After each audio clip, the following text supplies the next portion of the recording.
All right, hello everybody. I hope you can hear me okay. My name is Diana Hartle, and I am a research and instruction librarian here at the Science Library.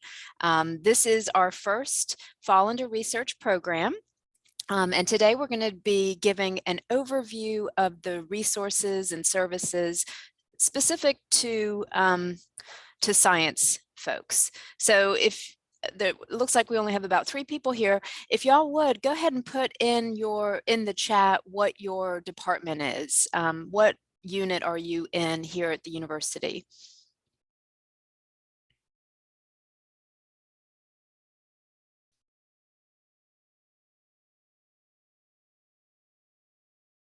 Forestry. Okay, great. I'm the forestry librarian. All right. Any other departments that you want to share? Okay. Well, we'll show you a little later on how you can get to the subject listing for whatever your department may be. Landscape architecture. Okay, awesome. Your librarian is Kathleen, and she is great. But what we're going to do today is talk about the library's website and how to access scholarly content. We'll talk about some of the services that we have available through the library.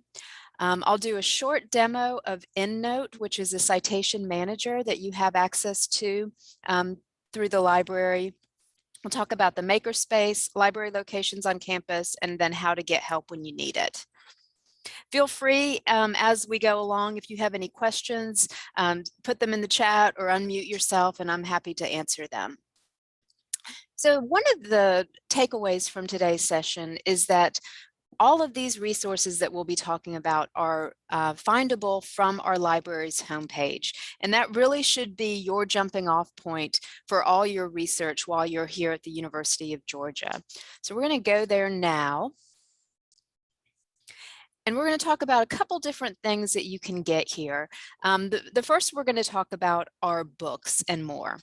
So obviously we're a library, so we have access to lots of books. We have over 4 million books, both print and ebooks, available through our library catalog. So if we were looking for books on zoonotic diseases, for example,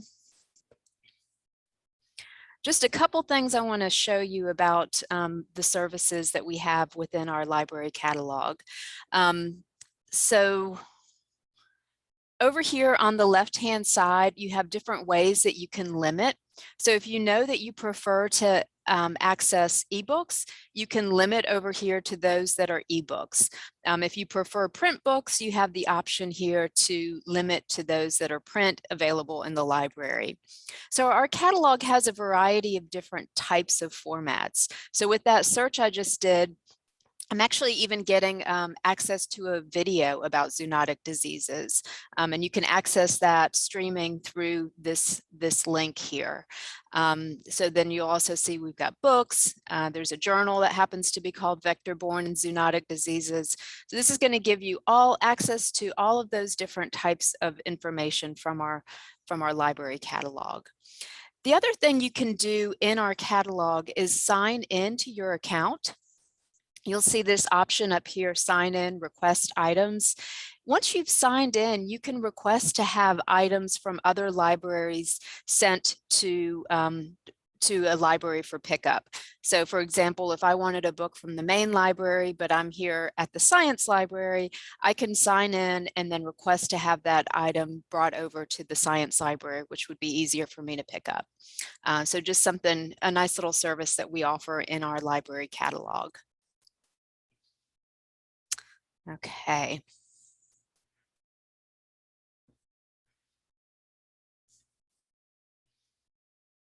The other thing I want to talk about from our homepage is a tool called the multi-search.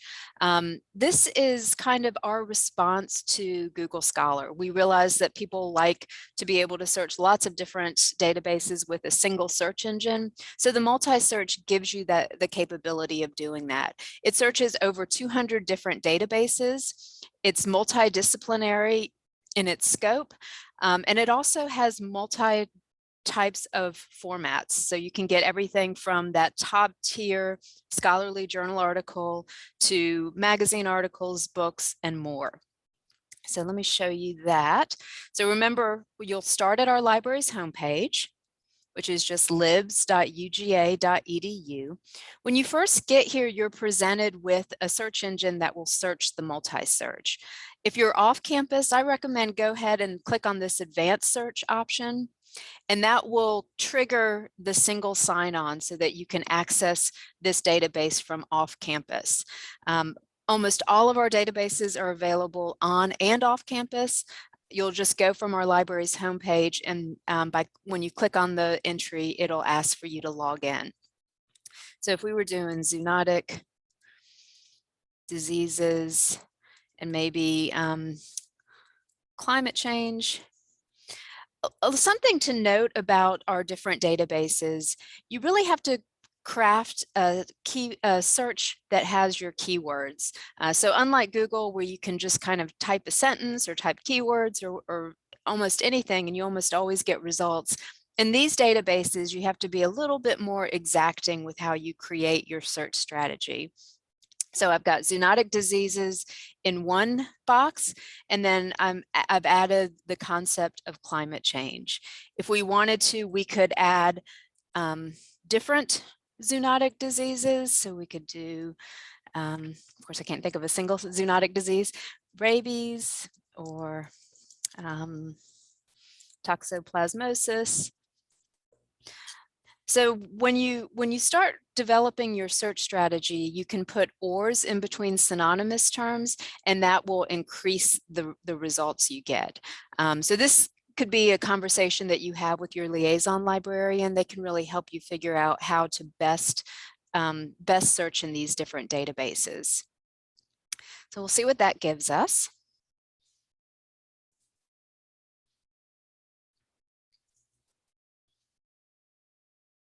And it's going to slow down, it looks like. There we go. So that's about 3,255 results. If there's a subject guide that is triggered by your search, you'll get access to that here. So we actually have a resource guide on climate change. Over on this left-hand side, you have ways that you can limit down. And one of the more popular ways is to limit to just those scholarly or peer-reviewed journal articles. I don't recommend choosing this online or online only because even those articles that we may not have access to, you can always request those via interlibrary loan for free. So in these databases, you'll have access sometimes to the full text right here in the database. In other cases, you'll have this Find It at UGA button, and that button shows up in all of our different databases, and it will search to see if we have the full text available, or if not, if we have it in print. If we don't have it in print, you can request it via interlibrary loan, which is a free service. Any questions about the multi-search? It's a really good place to go when you're first getting started because it is searching lots of databases with one search engine.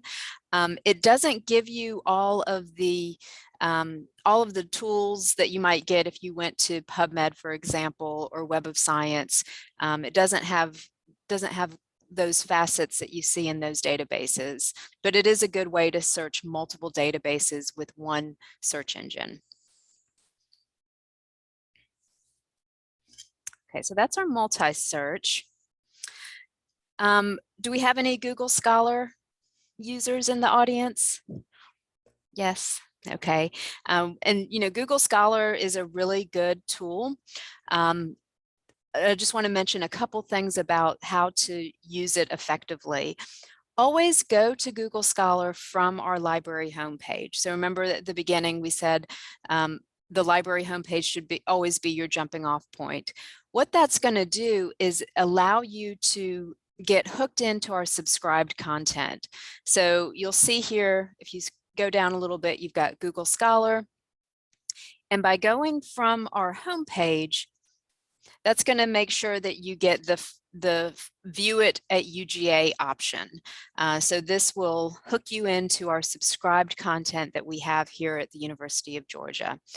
If you just went to Google Scholar, from your browser, you may not have this view it at UGA. You can set it up manually though. You've got this option over here to go to your settings. And from here, you've got this option that says library links. So if I click on that, I could search University of Georgia and have the linking show up in my results.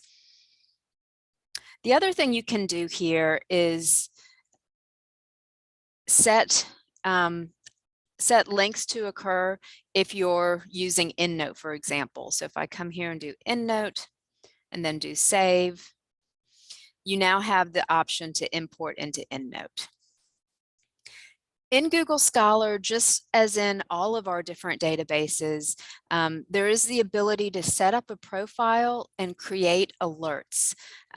So if you have a Google Scholar profile, you can craft a search strategy and then set up an alert for that search strategy. So every time something's added to Google Scholar, you'll get an email alerting you of that fact. And this is something that you can set up in almost all of the different databases that we have access to.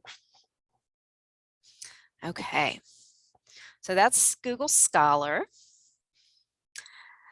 The other way that you can navigate around our library homepage is the research by subject guides.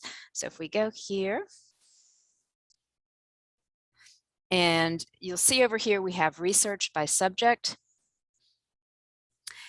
So I know Young is in forestry. So if I came down here, there's forestry and natural resources. There's forestry and natural resources again. So this is going to tell you the best databases to use in your subject area. It's also going to tell you who your librarian is. So I'm the librarian for forestry as well as the College of Veterinary Medicine.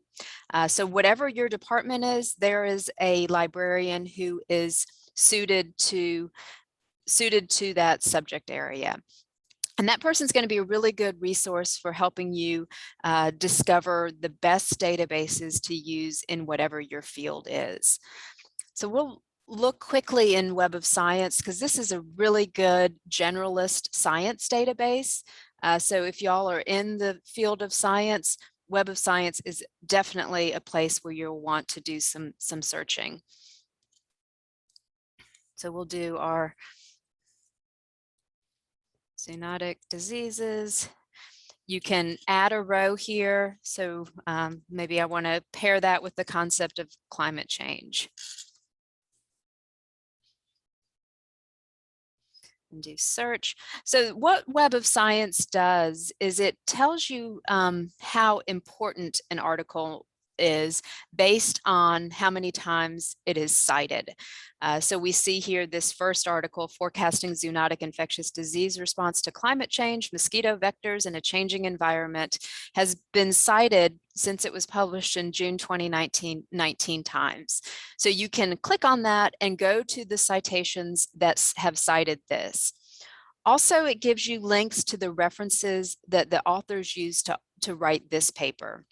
So it lets you really work backwards and forwards in the literature to really see those articles that are having high impact. You'll notice over here on the left-hand side, they've got other ways that you can limit down your results. So if you want to only look at the highly cited papers, you can click on that. There's also this thing called hot papers. So you can see the articles that are most impactful in the area that you're looking at. You can also access review articles, and those are typically just overview topics. So instead of an original research piece, they're overviews of subjects. So those can really get you up to speed if you're looking at a new concept. So just like we saw in the multi-search, the Find It at UGA button exists in here, so you can use that as a way to get the full text of the article. So definitely go and explore whatever your major is, whatever your department is. you know, if you're engineering, for example, you can come here. Colleen is your librarian, and this is going to tell you the databases that are best suited to research in that area. Any questions about research by subject? Okay. All right. So just want to make sure there's a couple services that I want to highlight. One is interlibrary loan. So interlibrary loan is a service that will find articles or books that we don't own and get them to you. This is almost always a free service. If there ever is going to be a charge, they'll contact you before accepting that charge. But this is a great way to get articles that we don't have in our collection. They say it's 24 to 48 hour turnaround, but typically I get articles that I've requested within hours. If I request an article in the morning, I typically have that by the afternoon. So definitely use interlibrary loan if there's ever something that we don't have. So we talked about our library collection, and that's all accessible through our library catalog, which is just called GIL. But beyond GIL, you actually have access to all the University System of Georgia holdings. So if I go to our library's homepage,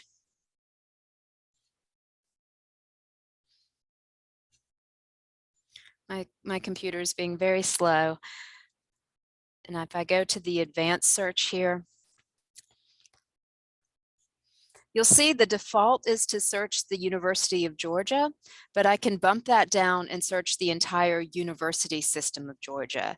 So if there's a book that you need and maybe it's checked out from our system, or maybe it's missing, or maybe we just don't own it, you can search this larger University System of Georgia, sign in to your account, and request that that item be sent for pickup here at the University of Georgia. Same if maybe you are working remotely, you're in Atlanta, for example. You could actually have books from within the University System of Georgia sent to whatever library is easiest for you to pick up, as long as it's in the University System of Georgia. So just another way that you can request items. Any questions about that? Okay.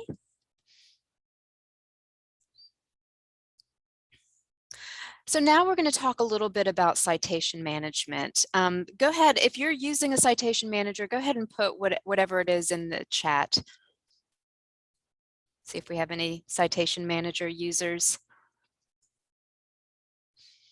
And nope, okay, good. That's the one we have here at the library. Anybody else using a citation manager? Okay, I'm assuming y'all are probably grad students, and grad students are probably the best. Okay, Summer says she wants to. Okay, good. You're probably the best candidates for using this tool because it's going to make your lives a lot easier. So citation managers are typically, there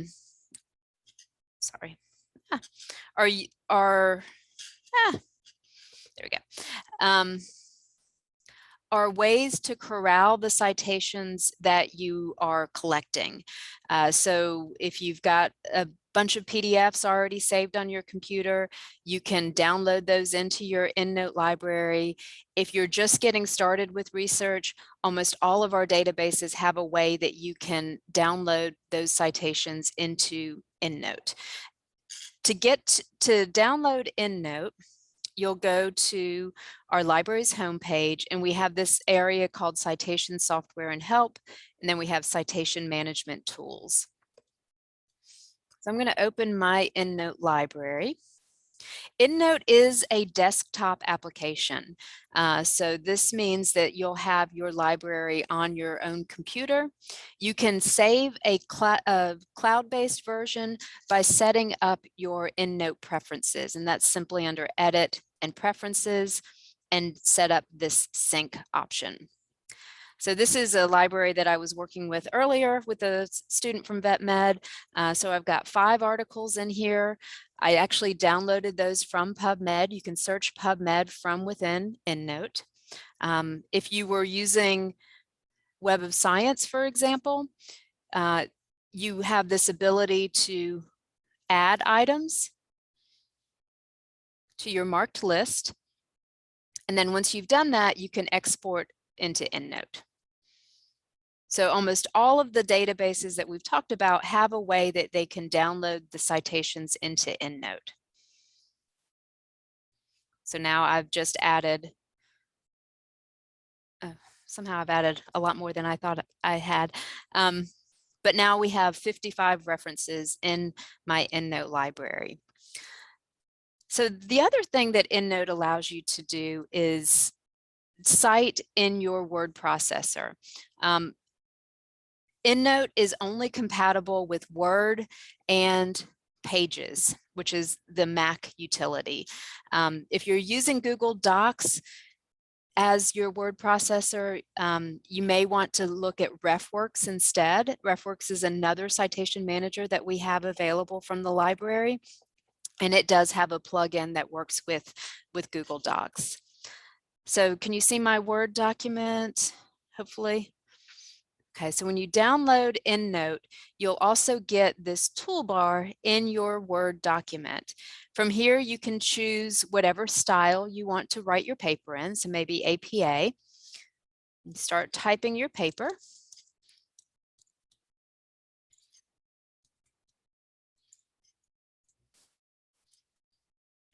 Wherever you want the in-text citation to occur, just keep your cursor there and then search your library.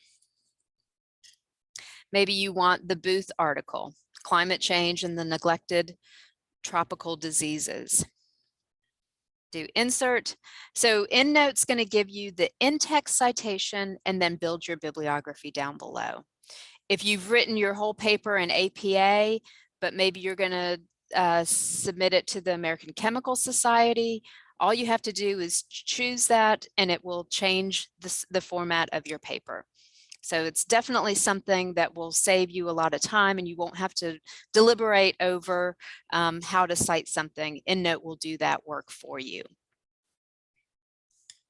If it's something that you're interested in, at the homepage for our citation managers, there's an option here for training request.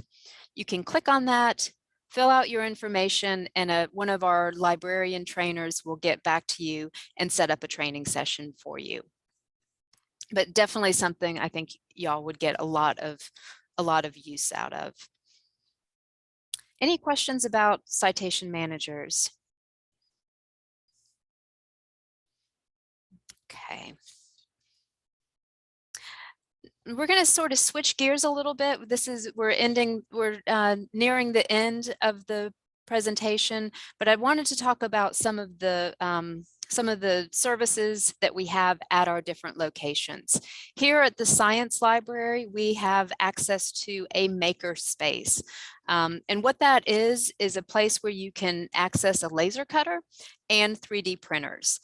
So we have lots of grad students, undergrads, who take advantage of these tools to help create things that are relevant to their research. So if these are tools that you're interested in, you can set up a training session at our Makerspace webpage and then have access to these tools. So we've got a laser cutter, 3D printers, and then we have all these different microprocessors that allow you to create computer programs. And then I just want to highlight some of the things at the different library locations. Our main library is on North Campus, and it has a lot of group study space. They even have a reservable conference room. So if you needed to meet with a student, or maybe you are meeting with a group to study, you can set up registration for the bar seminar room and have a meeting space. They have a coffee and bagels restaurant, a digital humanities lab.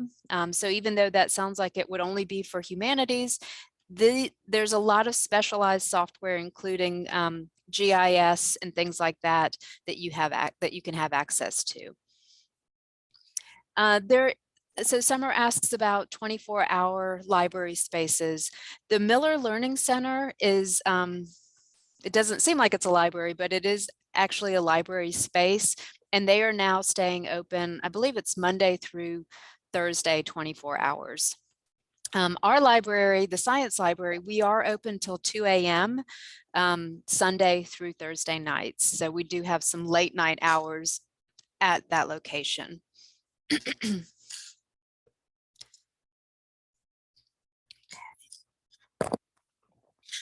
Excuse me. So this is our Miller Learning Center. They also have a lot of good study space. The fourth floor, the top floor of that library, of that building, is a quiet space. If you need a place that's quiet, that's a good place to go. They have a Jittery Joe's, a digital media lab, and a robust technology lending program.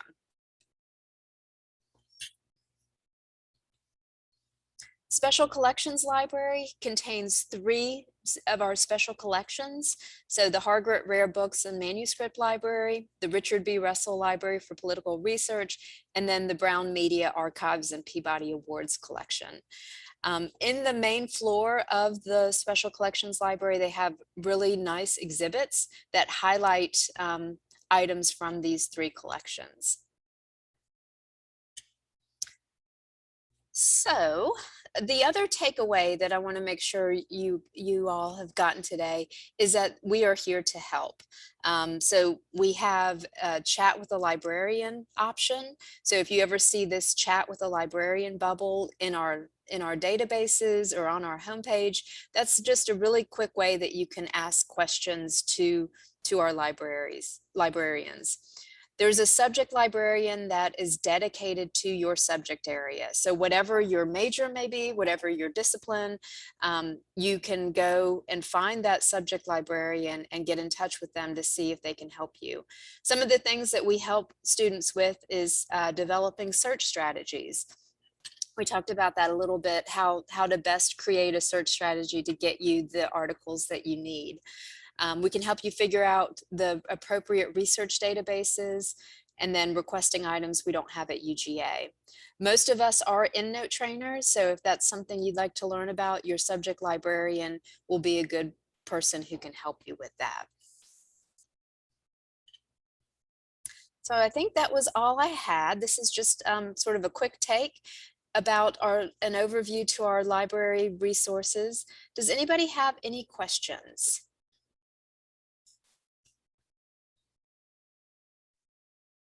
Okay, well, if you do, if something comes up, please feel free to get in touch with us. That chat service is a really good way to get in touch. Figure out who your subject librarian is, because that's another good way to get answers to questions. And we can help you with whatever questions you may have.